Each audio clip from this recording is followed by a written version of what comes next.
Sup there, children. I am trying this little short 10-minute hoo-ha thing here so I can pull out of the truck stop. And, I don't know, try not to fuck my transmission up on camera because, you know, it'll probably not be very nice. I'm sort of starting my day, but not really. I did a tug test. I think we get somebody coming around here in a minute. I started my day in Summit, Illinois, which is Chicago. Had a really stupid kind of sleep setup. It's again one of the kind of problems of having to depend on other people's schedules. It's not really like it's not a problem in the sense that, oh man, that damn tank wash, they won't conform to my schedule. No, it's more about the the fact that you're not going to be able to get every single other shipper, receiver, whatever, and have their schedule line up with you. So what I do is I got to the tank wash. I delivered yesterday. I got to the tank wash, I'm going to say around 5 o'clock local time, 6 o'clock my time. They didn't open until 8. So I was like, well, this isn't any good. So I set an alarm for about midnight. I'm like, yeah, it's great. Like, I'm going to go to bed. That's how this is going to happen here. I'm just going to go to sleep. So I go to bed, get up, go inside, check in with the guys. Yep, we'll get you in here in a minute. So, okay. Just pull up around here and wait for us to wave you in. So when I pull up, I sit for another hour or so. But because I got to sit and watch for them, it's not like I'm going back to sleep. Then what was I going to say? I've got to pull in the bay, take a little bit of a nap while they wash. It's about a 2-hour wash. And the same thing, they knock on the door and say, hey, come on out and finish your paperwork and you're good to go. And the problem there is that from the time I got there until the time I finished the wash, I'd had 10 hours off. So while I wasn't sleeping for a lot of it, I still had 10 hours off. What I did is what I suggest that most guys should be doing when they're tired is that, you know what? I'm kind of sleepy. I got out of Chicago, got over to Sawyer, Michigan, and pulled into the truck stop there, because again, it's Sunday night, so I figured there'd be plenty of spots. Pull into the truck stop and hit the hay. So slept for, well, however many hours I got there, probably, I want to say around 5:30, 6 o'clock, probably closer to 6. And then said, all right, let's move you until, sleep until 8 o'clock, basically, get up and go. So the idea is to just get that couple of extra hours of straight sleep that I didn't get all night because you're kind of up and down. And like I was very tired when I pulled into the truck stop, but now I feel great. Right, like that little 2-hour power nap effectively is really all I need. But again, a lot of guys don't take that nap when they should. Right, they're either again being pressured to keep running, or fuck, everybody's got gliders now. It's all I see. Guys with friggin' big straight pipes on 389s. Gives. Where was I here? Yeah, so that couple of hours, and for me, it doesn't change anything, right? Like, I've still got 9 hours of my day. I didn't really lose any time because it'll register as a split sleeper berth.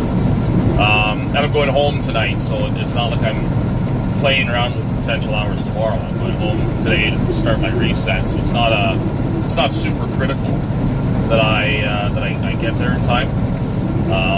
The only thing being is that they want this trailer that I have today. But the same, when I checked with my dispatch last night to see if the tank wash was maybe, the office was closed, but the guys were in the wash bay. Saturday when I went to get the trailer washed out, I showed up just before, they said they closed at noon, so I showed up just before. So I asked the guy, I said, like, do you have time to wash another trailer? He said, yeah, we still wash trailers, we charge more. And the office itself is closed. I said, okay, well, that's fine. My company doesn't care. And they even told me last night when I got into the tank wash, like, if you can get a wash while it's closed, I don't care if it charges more. I don't care what it costs. Just get it done. Sure. I'm not the one that pays for it, so it doesn't make a difference to me. In fact, I get paid for it. I get paid $100 to sit there at a tank wash while they wash me, plus my hourly waiting time and everything. So it's okay. The real issue is today, right? If when I talked to dispatch last night, he said, yeah, I mean, if they're not open tonight at 8 or midnight, they thought for sure it was midnight. They'll be open tomorrow. So I said, okay, well, we get the wash done tomorrow morning too. I just go home all day, which again, it's 6 hours one way from where I've been loading to where I've been delivering. So you can't make a full round trip in one day's driving cycle. But it's a very easy trip to go just one way in a driving cycle, right? I mean, technically, I'm already, because I'm in Michigan, I'm only 4-ish hours now from the shipper. We have a yard, like literally, we just bought property and own a yard. I'd be lying if I said it's right across the road, but it's literally, not even a quarter mile from where the shipper is. So it's just as easy to get to. We already got like bathrooms or showers there. It needs to be renovated because the previous company we bought it off of they were not using the shower or anything like that, right? It was pretty dirty in there. But that might come with time if drivers want to have it. I know the guy that he drives the trucks, he drives truck, he loads pretty much all of the stuff out of this particular plant or this particular shipper, and he's also effectively running that yard. He said he wants to get everything done up, renovated, and set up in such a way that drivers will be able to have a shower and actually be content, I guess, to actually have a place to relax for a little bit. Because again, we do end up sitting in that yard a fair bit because of waiting on the shipper down the road to get their stuff sorted out. Again, it's always, and again, that's the one thing with any type of trucking is there's always a lot of confusion because every single group of people that you're interacting with, including yourself, are running on different schedules that are administered to them by someone else, right? The shippers and receivers, well, let's say they work 9 to 5. Well, if you show up at 4:30, that's going to suck for them, right? And our argument, I see a lot of old boys, not my problem. Well, again, in a way I understand that because we work some goofy hours, but at the same time, we signed up for those goofy hours, right? When I got my CDL, when I started driving truck, I knew that I was going to be running some weird hours sometimes, right? I don't like driving at night. You'll probably hear me bitch about night driving a lot on this channel. I have no problem getting up at 2, 3 in the morning and driving when the sun comes up, but I don't like driving like all overnight. I'm solar powered. I don't like driving at night, so I accept that is going to happen a few times. Like there was a while where that was all I was doing for 3 or 4 days. This particular trip has been good because I've been running pretty much exclusively during the daytime, and where was I here? That is totally okay by me. Whether what was I going to say here? Whether the next bunch of runs I do is during the day or at night is kind of hard to tell, but I figure it'll be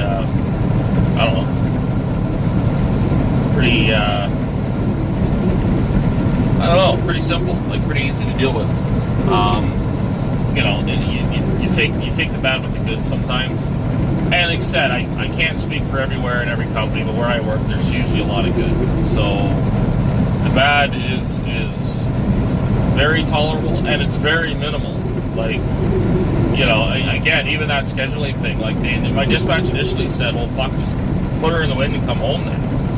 Right? If the tank wash is closed, put her in the wind and come home. I said, well, I can wait. Like, I can wait around to get this fixed or get it washed. Like, it says they open at 8 p.m. and they're like, are you sure? Sure. So I said, okay, like, that's totally all right. I'll camp out.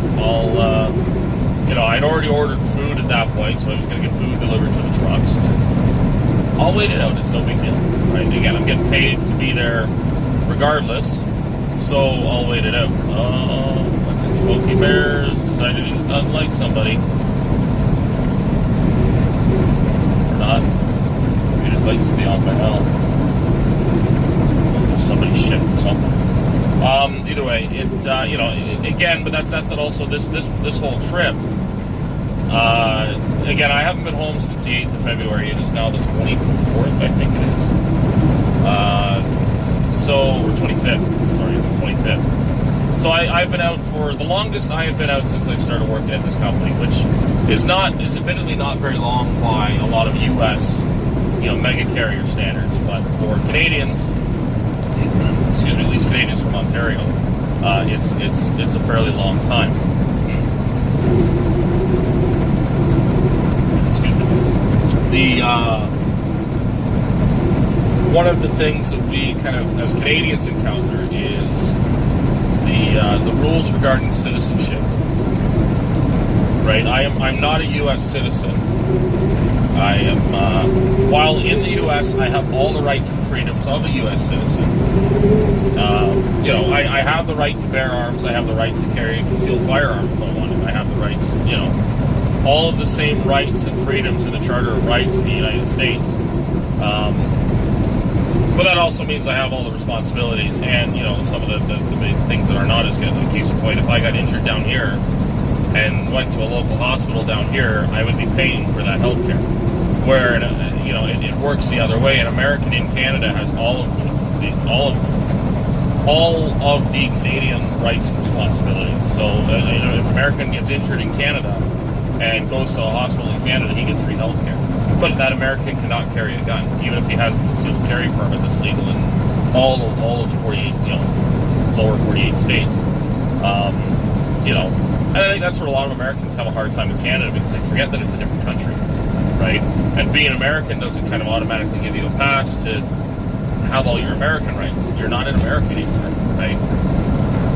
It's a subtle thing, and it's probably less obtrusive for Canadians because, again, I don't carry a firearm around, so it's not that huge of a deal for me to not having a concealed firearm when I'm in Canada, right? It's not as big of a deal to me. This lane sucks. Fuck you, Michigan. It's not as big of a deal to me, right? I don't, unless I get seriously injured in the States and pretty much have to go to a hospital, then I'm probably kind of fucked. But, as it stands, I don't really have to worry about too much. I think a lot of Americans get a little bit wound up because they lose their firearm freedoms. I knew a couple of pilot car drivers when I was doing the pilot car thing myself, and none of the Americans would go into Canada. None of them were felons or anything like that, but none of them would cross into Canada. I basically took every load out of Canada. There were, what do we have? Ricky, Mike, the guy from Texas, and one other. So I took 4 windmill towers out from where they were loaded, where they were built, through the city of Windsor to the ferry across the channel into Detroit. I would load them on the ferry, send them on their way, and then the American pilot car would meet them on the other side and drive up. Help them drive off the boat, and then work with them. So the driver that I was actually assigned to, and I would always be last. But I would be doing all of that work on the Canadian side. We had one American lady went across, and no problems. Like she worked with us. Like, okay, this isn't so bad. But I still remember the one that I figured would probably have something resembling a rough time. She's kind of a celebrity. She appears on a lot of the ads for clothing and I think her Petro truck stops. She runs Silver Bullet pilot cars, and She is a fucking weapon. Wonderful lady, like great, lots of fun. We had a great time. She was my specific lead pilot car, and then I was a steer guy. So I technically my job is solely to operate, to watch the trailer, and to occasionally manually steer the trailer. And then we had a third pilot car behind me that was technically the rear traffic control. I guess I might as well go back to the right lane. I don't think it's going to get any better. The third pilot car in the back changed out a few times. We couldn't find one that would stick. But myself, the lead pilot car, and the driver, we stuck together the whole project, like 2 months straight. None of us went home. And we had a great time. We had a lot of fun. But she came into Canada. Because she drives a big Durango, and she's got like a big rack on the back. It's got a cooler, a barbecue, like anything you pretty much need to live out of the thing. Canadian Customs wanted to search it. She couldn't bring her firearms across, so she had to declare them, leave them with them, or I think she put them in a safety deposit box in the bank in Detroit. But they wanted to search her car, and she didn't. It's not like she was shitting all over it, but she kind of mentioned it on Facebook, like this is what happened. And it was funny because a lot of her American friends and coworkers and stuff all said, "Why the hell are you in Canada? Why would you even go to Canada? This is why I don't go to Canada. They fucking hate Americans up there. They treat you like you're what was the words? You get treated like you're not a citizen or something. I don't know what they say. There's the one guy. I'm trying to remember the line because it's popular. Like they don't treat you like an American. It's like, but you're not in America anymore. You're in Canada. And a lot of people forget that at the border on either side, you have basic human rights, but you have neither set of citizenship rights. At the border, you are no different than a guy that somehow gets dropped there from Somalia, right? You have your basic human rights, right? But you do not have the rights and freedoms of either country. Once you enter that country, then you adopt that country's rights and freedoms. So a lot of Americans have a hard time adjusting to the fact that while they're at the Canadian border, they're not American until they cross. And then when they cross, they're still not really American. They're Canadian while they're in Canada because that's where your rights and freedoms are. Again, it makes less difference to me because if anything, the only thing that really changes is I gain the ability to carry a firearm and lose free health care. But I have supplementary health care that I purchased that provides all of my, I won't be out of pocket for an injury in the States, right? I've got U.S. or basically travel insurance. So that doesn't affect me either, right? But a lot of, obviously a lot of Americans, again, like she was armed. This particular lady, she carried a Glock 19 in her concealed carry, or an 19C or an 18C. No, an 18C. No, it's a compact. Yeah, it's a 9 mil Glock compact on a concealed carry, and she had a 38 like Smith & Wesson revolver in her purse, and she knew how to use both of them. Like she had extended mags for that Glock. She didn't bring one with her, but I've seen video of her on Facebook shooting the fucking things. She knows how to use her firearms. So again, for her, she pointed out that she felt naked without a firearm while she was in Canada. But then again, it's that kind of same logic as to why you feel comfortable with the firearm in the U.S. Nobody around you has a firearm either, so you're all still on equal ground, right? It's criminals that do, or it doesn't matter what country you're in, the criminals are going to fucking use firearms wherever they want. But it was kind of funny. It takes a lot of Americans sometimes a while to adjust to the fact that they're not in America anymore. The measurement systems are different, right? In Canada, we measure in metric, so everything is mile or meters, kilometers. The U.S. is obviously, most Americans call it standard. It's technically imperial, right? It's a holdover from when they were still under English rule. And under that English rule, like I said, it was feet, yards, or miles. And then, obviously, you said, well, the UK is the only country left as well that still measures in miles.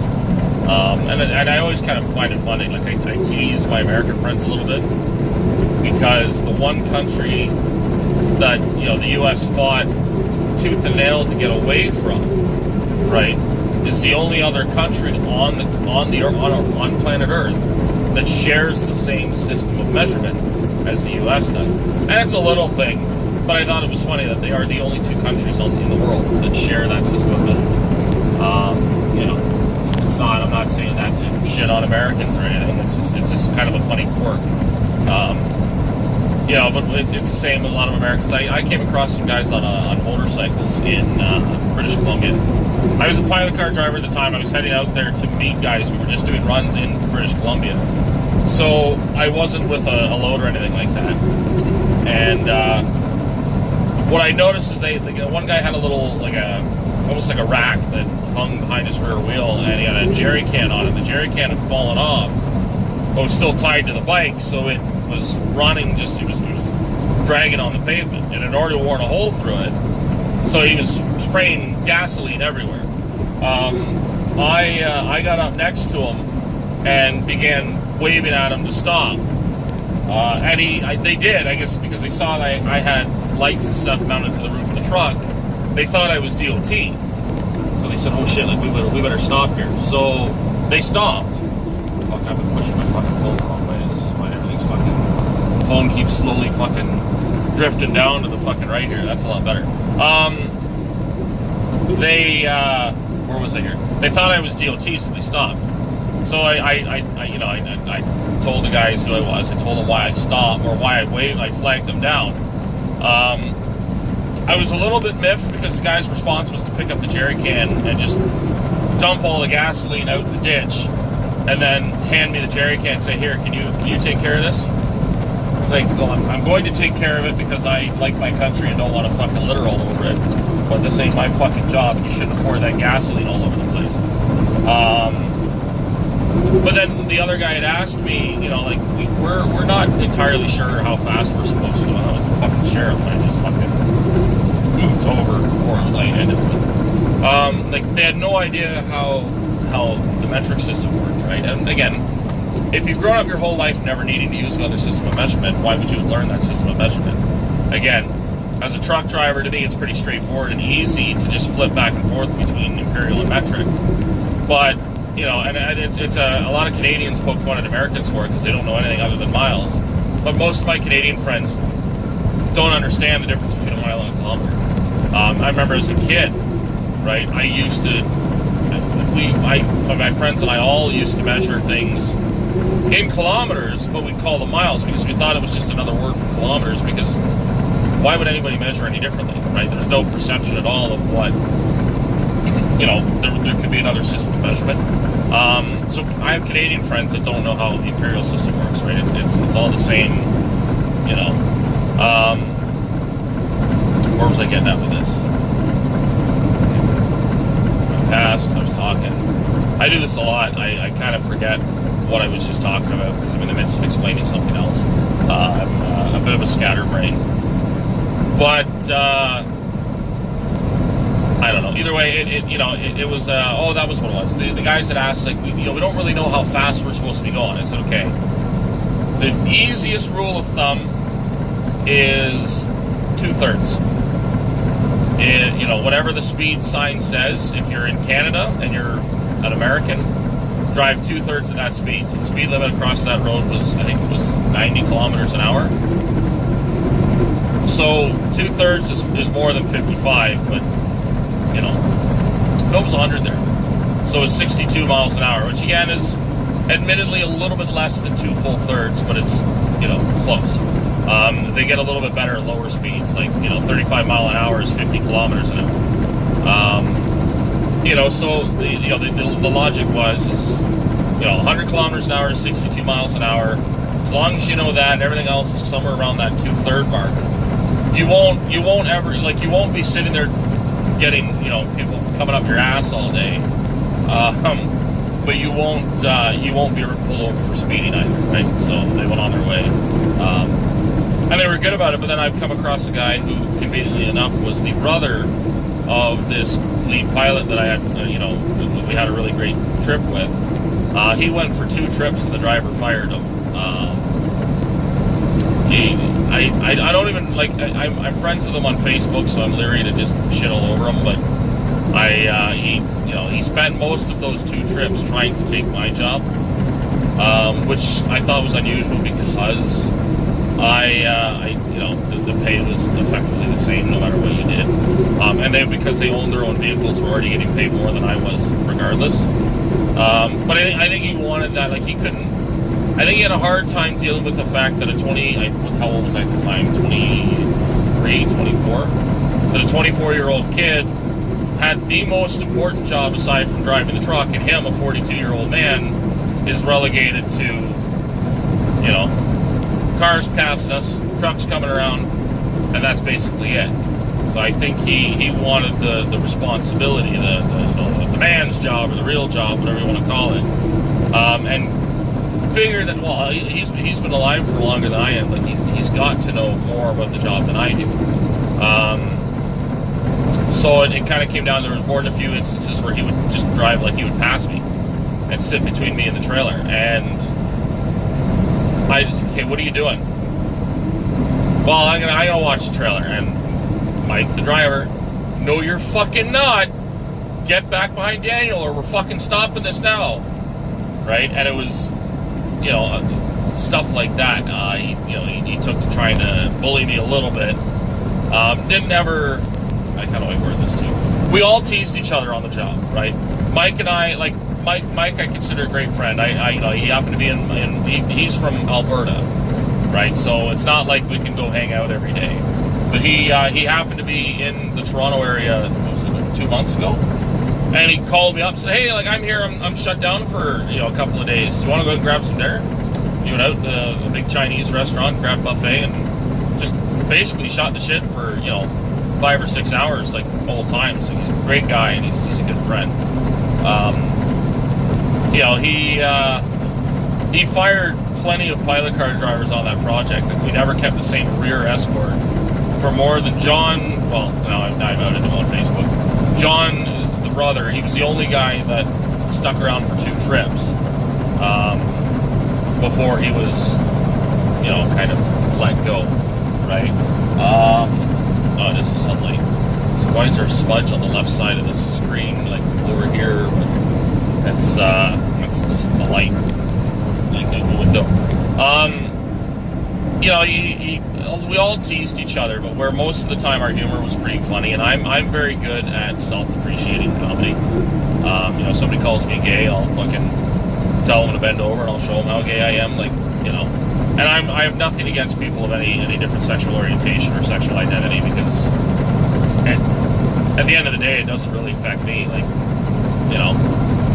I've got friends who are gay, I've got friends who are trans, and it doesn't offend me or hurt me, my feelings in any way. It doesn't bother me. It's not my life, therefore it's not my choice. End of story, right? Full stop. Where the other driver, we were driving out in Roswell. It's a good example. We got into New Mexico, or we were in Texas, but we were near the New Mexico border. So Mike pipes up and says, "Hey Dan, we're near New Mexico. What, you want to jump over there west and see if we can find your cohorts there, and see if they can pick you up and take you back to your home planet?" Right, cracking at the fact that, Roswell, the whole alien thing. And I just start laughing, yeah, let's just do a detour, Mike. I want to fucking go home. I want to get out of here. I can stop dealing with you. And then, we're laughing and a little bit of silence, and then just out of nowhere, the guy in the back is, "Yeah, he does look like an alien, doesn't he, Mike?" And just dead silence. He just, again, it was we'd made a joke about me being, from space, because I was into video games and a little bit weird, but we got along super well. And the rear pilot kind of just had to turn it into, "Yeah, he's fucking weird looking." What? It's not funny. That's just stupid. I'm getting really glad that I've got editing software, because I've made like 4 of these like double video clips, and I'm just going to edit them all together. So I've got a 30 to 40 minute video of just 10-minute segments of me rambling.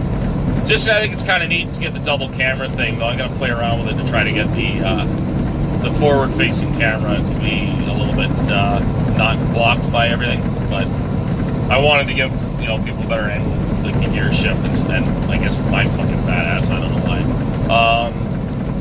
But where was I? Yeah, so we like the guy.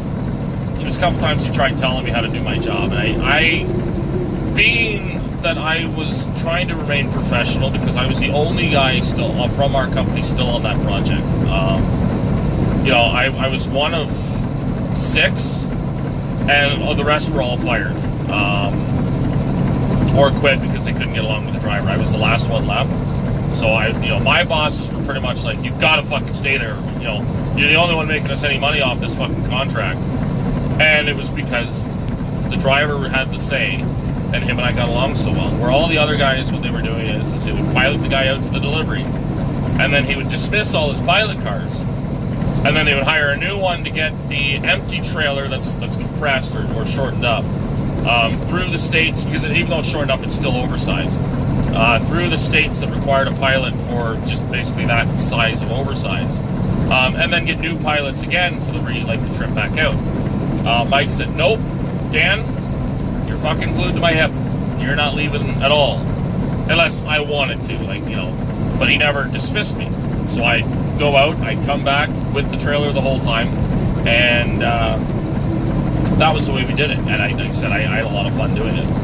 But we, this particular guy was one of the guys who got fired because he was focusing less on doing his job and focusing more on trying to tell me how to do my job. And because I tried to be professional about it. I didn't shit all over, A, because, again, it's professional, B, because he was also armed. And had already made a few comments about how if somebody bothers him, he's going to or if somebody gets in his face, he'll shoot them. Not necessarily the best person to have a firearm. Whether he was serious or just bragging, he's one of those guys that would probably be just bragging.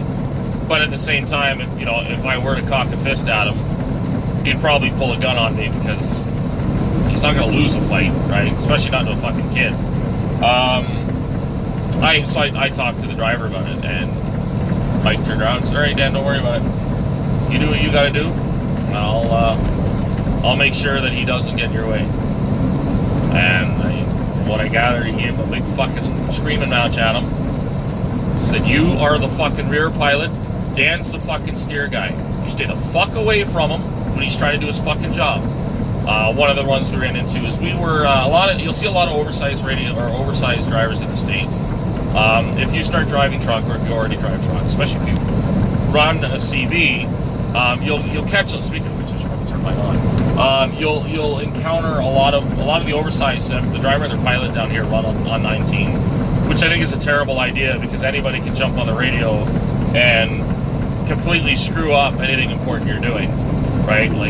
I could try to emulate the pilot car's voice and yell, "Stop, stop," and fucking get the truck driver to slam on the brakes, or while they're trying to navigate a corner, I can sit there and play fucking, the intro song to fucking a Goofy movie or some shit. I could completely fuck up their job. So what we did, and it's more of a Canadian thing, is we all run ham radios, like VHF radios. And that way, really nobody else has our radios other than the other drivers on the project. So we pretty much are guaranteed to have our own isolated communication. And what we'd established already was when we're steering a corner, whether we're steering or whether we're just coasting around it, I am the only person who speaks on the radio. If Mike has a question, he'll speak, but nobody else is to say anything, barring they got shot or something like that, right? Obviously emergencies and shit, but this particular driver, he's trying to make calls from behind me. He's following me around the corner, maneuvering around, trying to say stuff. And eventually Mike stopped the truck in the middle of the corner and said, "John, shut up. Daniel is the steer guy. Daniel is the only voice I want to hear on this fucking radio. Shut up." And John John, shut up. And after that trip, John was gone. Mike told his dispatch, I don't want him anymore.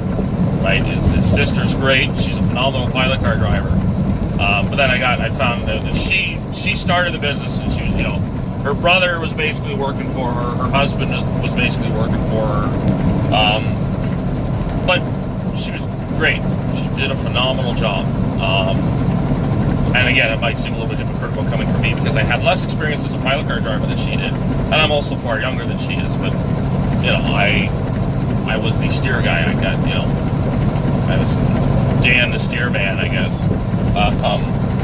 But we got a lot of cool experiences, and I got to see a lot of fun things. But that's where we ran into, he said, just issues with people trying to be more than they are, and trying to talk themselves up. He said this particular John guy was pretty good at trying to sound better than other people, and if you really got to tell everyone how good you are, you're really that good.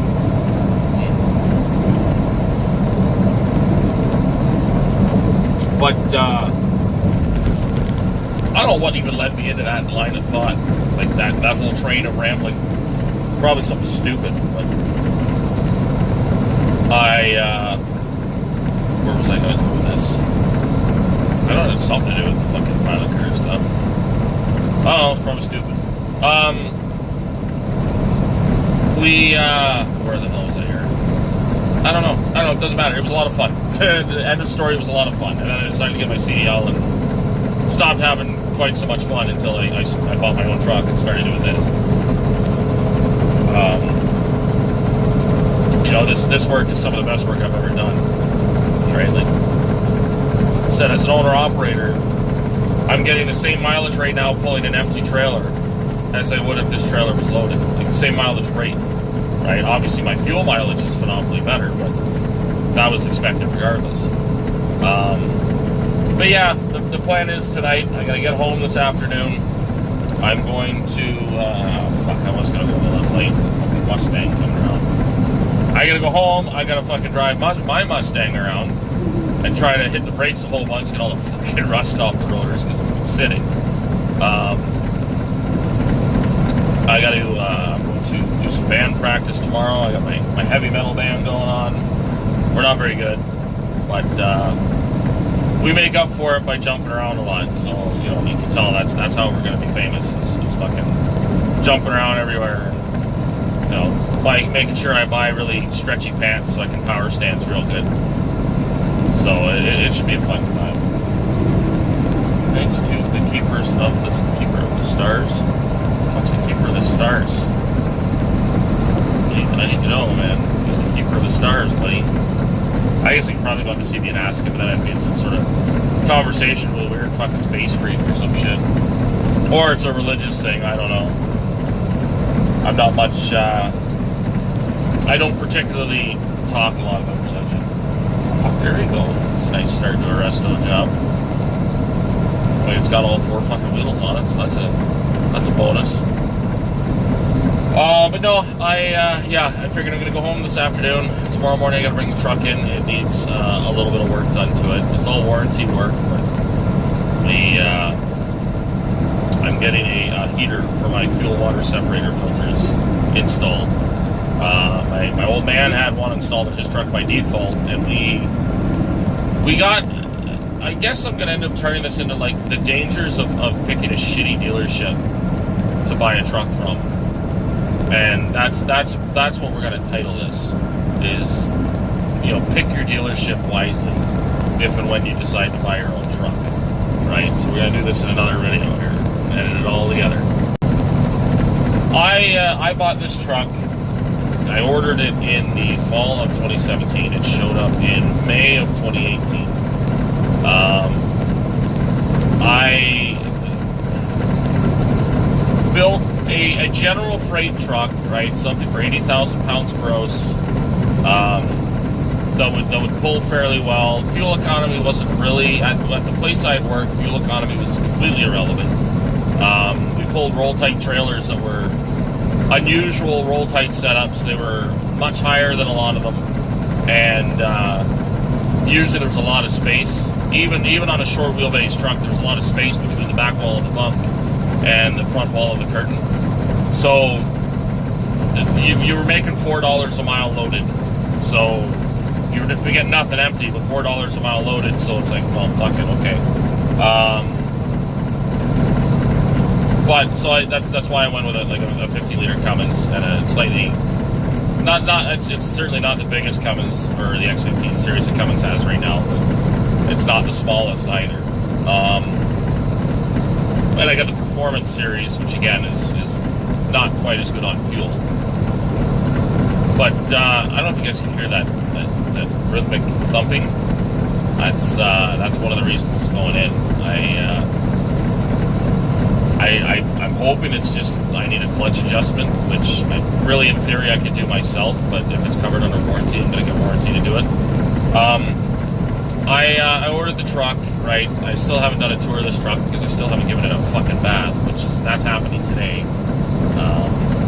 Assuming that the truck wash has power, because the truck stop I started at, they lost power earlier, so they were all screwed up.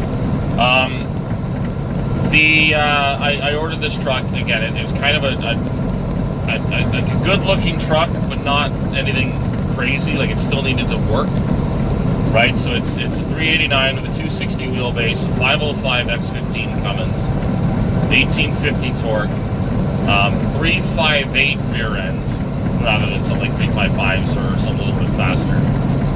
Again, in Canada, you're supposed to be mandatorily governed at 70 or 65 miles an hour. So with 358s on 22.5 rubber, I'm at 65 miles an hour. I'm at 1400 RPM, which according to the owner's manual is where this truck is supposed to be at. So figured, okay, that works.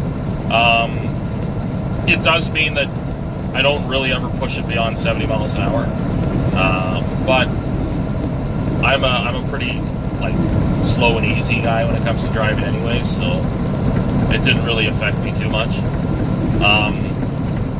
I wanted the full gauge package like you see on Peterbilt Steve's videos, 63-inch high rise, which they don't call a 72-inch because like when we all fucking try to tell girls how much heat we're packing, we always kind of just stretch the numbers a little bit, it's 5.5 inches, but it's a big 5.5 inches, right? So it kind of the same thing, right? It's a 63-inch high rise, but Peterbilt's saying it's a 72 fucking road, 72-inch high rise, so now it sounds bigger. It's the same size bump. It's the flat top with a high roof, effectively. I like the look of that. I think it looks cool looking. 18-speed, Eaton Fuller transmission, pretty standard fare stuff that's tried and true, that's going to do the job, no problem. When the truck showed up, the basic components of everything I ordered were fine, right? It had the proper transmission, the proper motor, but there were a lot in Michigan. I've got a lovely bunch of coconuts. It's fucking great. There were a lot of problems with appearance things on this truck. The guy that spec'd the truck, again, at the risk of maybe giving myself grief later, the guy's a bit of a fucking idiot. He's a very nice guy, but he builds fleet trucks. Typically, that dealership, really everybody around that's buying their equipment are buying fleet trucks, right? The company I worked for at the time bought their fleet trucks from that dealership. He had no idea how to spec an owner-operator truck. So, when we asked, I think it was the gauge package or something similar. We had asked, like I said, I want a full gauge package. I want the dashboard full of gauges, right? His response is, he turned the computer my way and said, what code is that? I said, I don't know what Peterbilt's product codes are. I don't work for Peterbilt. That's your job. I said, just, research it, figure out what you got to do, but I want all the gauges. what I got was just no nav. So I got a block of 9 gauges in the center and not a full suite of gauges across the dashboard. It's too late to change that. Like I could replace the whole dash panels and add gauges and wire them all in. But that's a lot of work for something that should have been done from the beginning. I asked for 6 rear lights in the back wall of the bunk, right, like red LEDs facing towards the front of the trailer, and then reverse lights to be mounted, on the side of the bunk pointing backwards. I got 4 rear lights on the back of the bunk, and what they decided to do was take the reverse lights and mount them in the 6th position at the top of the row of lights on the back of the bunk. So while it admittedly looks cool, it's a little bit more old school. Once I have a trailer connected, those lights are useless, right? I can use them to see in the dark to hook up to a trailer, but as soon as I have a trailer, they're worse because they just reflect off the front of the trailer and I can't see anything. Again, that's something that could be changed, but I've been drilling holes in the fucking cab. The one that probably gets me the most is my fuel tanks. We specified we wanted I think it's 150 gallon on the passenger side, and I think it was a 130 on the driver's side, or a 100. I can't remember exactly how Peterbilt. It's either 130 and 100 or 150 and 120 or something like that. That was fine, but on his own, because we didn't even. Part of the problem with speccing a truck too is you don't know what Peterbilt has for options. It's not like, say, going to Ford.com where you can build a Mustang from the ground up and it lists all the available options you can put on that thing. You have to know what you want on the truck. And we didn't know that Peterbilt was offering multiple def tank sizes on a Model 389. So I asked for the specific tanks, right? Because that way they're the same length at the back, right? The driver's side is shorter to accommodate the def tank. Well, I guess he decided that he was going to, on his own, put a 30 or, no, it's like a 20 gallon def tank. So my def tank is humongous. Like it's way wider than the average one that you see on a P. But because of that def tank, my driver's side fuel tank is pushed back. So my fuel tanks are uneven, right? It's pushed back into my wheelbase, right? I specifically ordered no entry or rear deck access, because even though I didn't get a super long wheelbase, like a 260 wheelbase, not having a step or anything back there gives you some naked frame, so it still kind of looks like a stretched out truck. Because the way the tank is, it looks like I got a 255 wheelbase. Like it looks like a short truck. The support arm that comes off the frame to hold the tank straps is totally visible on the driver's side and is hidden on the passenger side. And I'm sitting there like, what the fuck? Right? Well, that's what you ordered. I said, that's not what I ordered at all. Why is that def tank on there?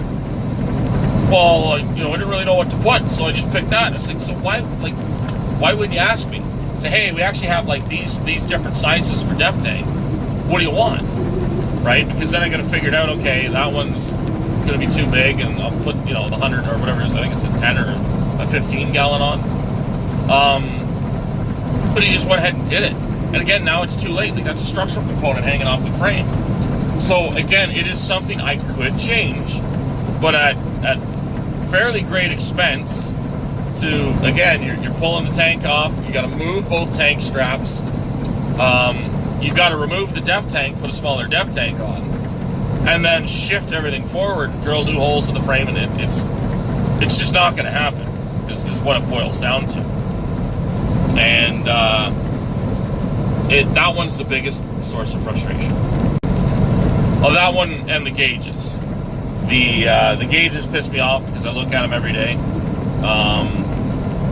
But the tanks really upset me because there isn't anything I can do about it. So the unfortunate reality of the truck is I don't love this truck anywhere near as much as I wanted to, right?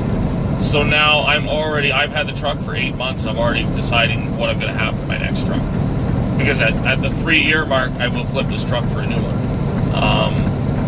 That's usually where the amount of money left owing on it to the amount of money it's worth is at its best. So that's probably what's going to happen. I'm going to go to a completely different dealership. My dad just basically did the same thing. His W9 was great.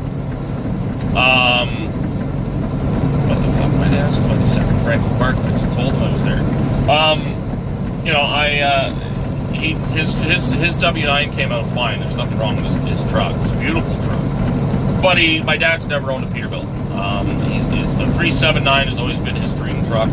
He's driven them. He's had them at companies, but he's never owned a Pete at all. He's owned a Mack. He's owned a Western Star. He's owned 2 W9s. He's owned at least one Volvo. He was lease purchasing an FLD 120 years ago. But he's never owned a Pete. And obviously not with the fuck ups, but my truck setup has always been his kind of dream truck. So obviously once mine showed up, he was like, fuck, I want a Pete. So his truck again, when his new Pete is finished, which will be December of this year, will be when his truck has hit the 3-year mark, which again is right around where your cost left owing, because you're more than 50% through your loan, because we're in 5-year terms, compared to how much the truck is worth, is enough that you'll be able to pull, anywhere from anywhere from say $25,000 to $50,000 in basically profit off of the truck to make as a down payment. Again, that comes into like one of the many ways of basically becoming like having a truck with no truck payment that is not a beat up old piece of shit is, for some guys, one of my coworkers is like, no, just don't even worry about all the problems on that truck. Like, my grievances. Guy, pay it off, just make money with it. That's all you need to worry about. It's like, okay, I get that mentality. It's the reason why a lot of guys, especially a lot of the guys on YouTube, are buying beat up old Volvos or older aerodynamic trucks, or getting a Cascadia, a 2012 Cascadia or something, because they don't care about the truck they're driving. It's about the money. I understand that mentality, but I don't care about money. I've never really cared that much about money. I like buying my neat things, but I have no interest in really any big expensive purchases. I don't have a wife. I don't have kids. I don't have a reason to make shitloads of money, right? I decided I would rather not make as much money but look cool in my stool, right? Some guys will say that I'm an idiot for that logic. That's fine, but I would rather drive this than a Volvo. Right? I've driven a Volvo. I don't like them. I'd rather drive this than a Cascadia. I certainly did not mind the Cascadia that I drove, but it's not a 389, right? Even going back, I was driving my dad's truck a couple of weeks ago. I'd rather drive this than a W9. And I think W9s are beautiful trucks. Like, I go back, I flip-flop between Pete's and 389s and W9s all the time. But I've become very accustomed to how this truck's set up.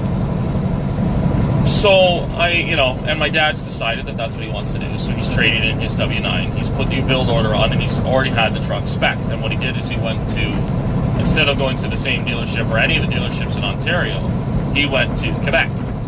So there's a dealership in Quebec that is doing a lot of similar things to Peterbilt Steve, in that they're in the shop, like in the dealership themselves, they're adding and fabricating and doing a lot of custom work that they'll offer as standard on any of the trucks you buy from them, but are they're kind of neat little touches. And they also made us aware of some certain things about Peterbilt that, again, where I bought this truck from, they don't even know themselves. Like, for example, a lot of people, I guess, don't realize that at least in the last 2 years, and it might have even been longer, Peterbilt has offered the option to have the DPF filter system relocated. If you look at a 389, like if you were to look at my truck, the driver's side step and the passenger side step are completely different. The passenger side is a huge box that is, it's similar to a W9, so if it was the same on both sides, it wouldn't look terrible, but because it's not, it's weird, right? It's asymmetrical. It houses all of the DPF stuff, not the DEF, but the DPF, all of the particulate filters and stuff. and as well as the muffler. If you get a grass burner exhaust, so an undermounted exhaust, which a lot of guys will immediately be turned off by, you can then have the DPF system mounted underneath the frame into the exhaust, which means that you can get an actual symmetrical step configuration. You can then go and put the old school, 379 or 359 step on both sides of the truck, right? And then you can put great big 8-inch straight pipes on it, not getting shit because they don't do anything, right? It's an option that is both practical as well as aesthetically pleasing, but a lot of guys will balk at it because of tradition, right? Last year when I did the lease purchase with the 389 I had, it was the same set. Well, they didn't do the toolbox difference or the step difference, but they had run an undermounted exhaust with 8-inch straight pipes.